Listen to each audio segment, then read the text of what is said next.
ಶ್ರೀನಿವಾಸಪುರ ಜಿಲ್ಲಾ panchayat secret ticket fight ವರದಿಗೆ ಒಬ್ಬ ಆಕಾಂಕ್ಷಿಯ ಕೆಲ ಬೆಂಬಲಿಗರಿಂದ ವಿರೋಧ. ನಿನ್ನೆ ನಮ್ಮ ಮಾಧ್ಯಮದಲ್ಲಿ ಪ್ರಸಾರವಾಗಿದ್ದ ವರದಿ ಬಗ್ಗೆ ರೋಷಾವೇಶ. ಇಂತಹ ಬೆದರಿಕೆಗಳಿಗೆ ಚಾಮುಂಡಿ ನ್ಯೂಸ್ ಮಾಧ್ಯಮ ಎಂದಿಗೂ ಹೆದರಲ್ಲ.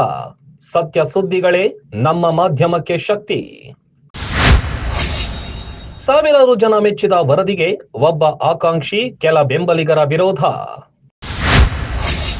ಗ್ರೂಪ್ಗಳಲ್ಲಿ ಕಾಮೆಂಟ್ ಮಾಡುವಂತೆ ಆ ಒಬ್ಬ ಆಕಾಂಕ್ಷಿಯಿಂದ ಆಪ್ತ ಬೆಂಬಲಿಗರಿಗೆ ಸೂಚನೆ.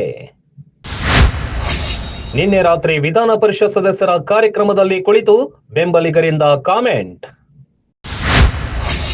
ಬೆಂಬಲಿಗರಿಗೆ ಕಾಮೆಂಟ್ ಹಾಕುವಂತೆ ತಿಳಿಸಿದ್ದ ಆಡಿಯೋ ಚಾಮುಂಡಿ ನ್ಯೂಸ್ಗೆ ಲಭ್ಯ. ಇದುವೇ ಚಾಮುಂಡಿ ನ್ಯೂಸ್ ವಿಶೇಷ. ಜಿಲ್ಲಾ ಪಂಚಾಯತ್ ಆಕಾಂಕ್ಷಿಯ ರೋಷಾವೇಶ ಅತಿ ಶೀಘ್ರದಲ್ಲಿ.